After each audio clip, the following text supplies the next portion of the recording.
One of the major concerns for pregnant women at WCCW is the residential parenting program, also called the RPP, or the baby program. It's the second largest program of its kind in the U.S., with 19 available places for moms who qualify to keep their babies with them while they serve out the remainder of their sentences. Two of the criteria to qualify to apply are being in minimum security and having fewer than 30 months remaining in their sentence. Programs like the RPP have been shown to be beneficial for the emotional and physical health of both the moms and their babies, and correlate to extremely low rates of return to prison. The birth attendants are available to provide moms with information and emotional support throughout the entire process, and they continue to provide support for the mothers whether or not they get into the RPP. So, were you involved with the RPP? Residential parenting? Uh-huh. Yeah, I'm one of the lucky girls. I got to participate in a residential parenting program, and we were accepted in September. I had baby in December 1st. It actually took me, by the time I finally got interviewed, it took 3.5 weeks to find out a yes or no. Yeah, you have to have a backup plan, and I did. I had my mom, and I'm really thankful for that, and she would have got stuck out until I got out. But the first part, you want to keep mom and babe together more than anything, especially if you're a mother that believes in breastfeeding and bonding and all that, then that's very important to you. You let the board know that. You let the people that screen you know that.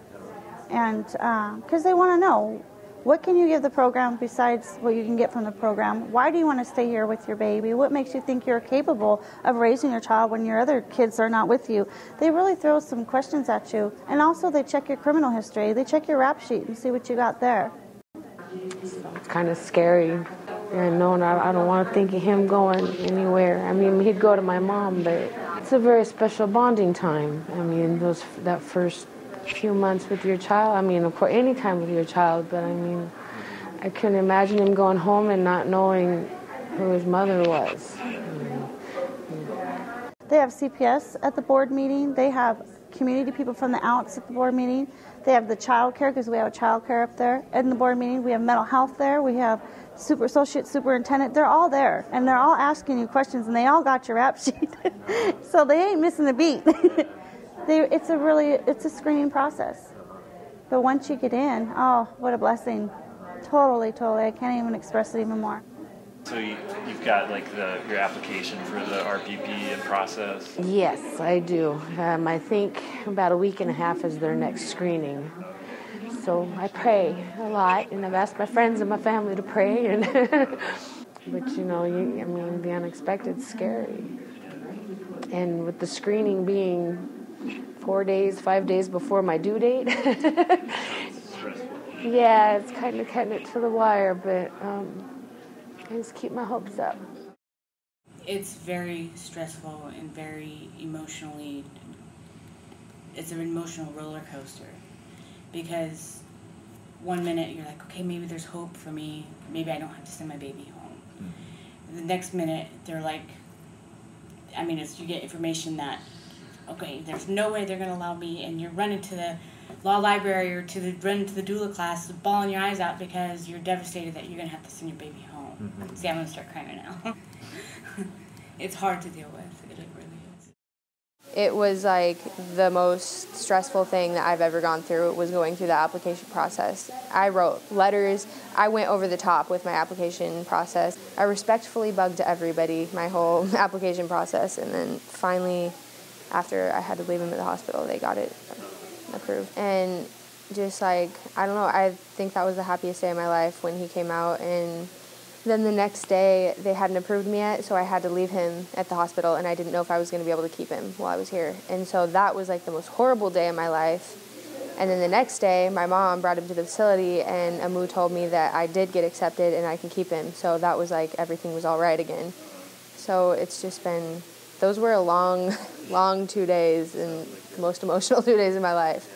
Sometimes it's uncomfortable because it's different talking to somebody while you're locked up and when you're not with your children, and some of these parents have their children with them, so it gets really emotional and it's uncomfortable sometimes. Because there's a lot of females in here that are pregnant and they don't make the program to where they can have their children with them, and some of them don't even have help that they need from their parents or from other family members or friends that will take their child and help them or take care of them or send them money. And that can also keep you from being in that facility. I think that I've been really strong through all of this, so I don't know what other people's experience would be, but I would definitely say that this is not the place to have your child, especially if you want to be in control of how your pregnancy goes and, you know, for everybody else in your family not to pay for them not being there. They have RPP here, but before I came in, they told me that I would be able to get into that program, and then I got in here and I wasn't able to. So I think it'd be really good for anybody that, you know, is trying to come in here and thinks they can get in the RPP program to not even get it in their hopes. No, because a lot of people may not be able to take the pain of having to get their baby at the hospital.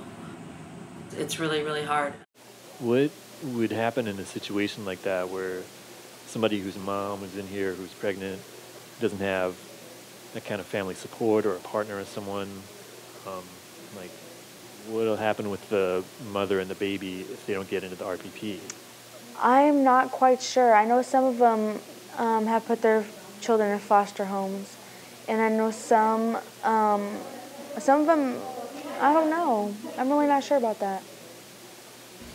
Well, I can talk about one experience. I went to a birth, and the woman was actually in labor, and she still had not been told whether she was getting into the RPP program or not. And she also, they were doing a background check on her dad to see that if she didn't, if he could take the baby.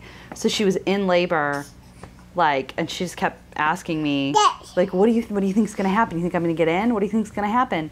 And she'd already lost 2 other children to the state. She's in labor, and she's confused and scared, and just like, I don't want to lose this baby as well, and like, and then she has her baby, and I stayed with her for a while, and she was just like, when am I going to, she kept asking the officer, are they going to call? When am I going to find out if I'm in the RPP program? When am I going to find out if my dad can take the baby? And I had been there for, I think, like 18 hours, and I had been up for like 36. It was crazy, and I had to drive like an hour and a half home because it was in Silverdale. And after like, I think about 2 hours, I was like, well, I got to go, because I was afraid I was going to, crash my car on the way home. And as I'm leaving, this social worker is sitting outside, and she's like, oh, I've been here for like 45 minutes. Can I go in now? And I'm like, oh, I wish you would have come in earlier. I'm getting ready to go. What's happening? And she says, well, she didn't get into RPP, and her dad can't take the baby. And it was like, well, what's going to happen? She's like, well, the baby will become more to the state. Because it just doesn't look like this is going to work out. And it was just horrific and awful, and watching this woman who just had this baby be told this information was just the worst thing I've ever seen in my life. And then I know that I saw her a few weeks later, and she still didn't quite know what was going to happen. They hadn't told her what was going to happen. But she said, everybody keeps pressuring me and telling me, like, your baby can go live with this. She, verbatim, she actually said, they told her, can have a magical life with this family that has money and a beautiful home, and they live in a great neighborhood, and they can offer your baby so many things that you can't. I think that happens a lot. The idea of like, you can't do this, but this family can. And usually it's, it's about economics.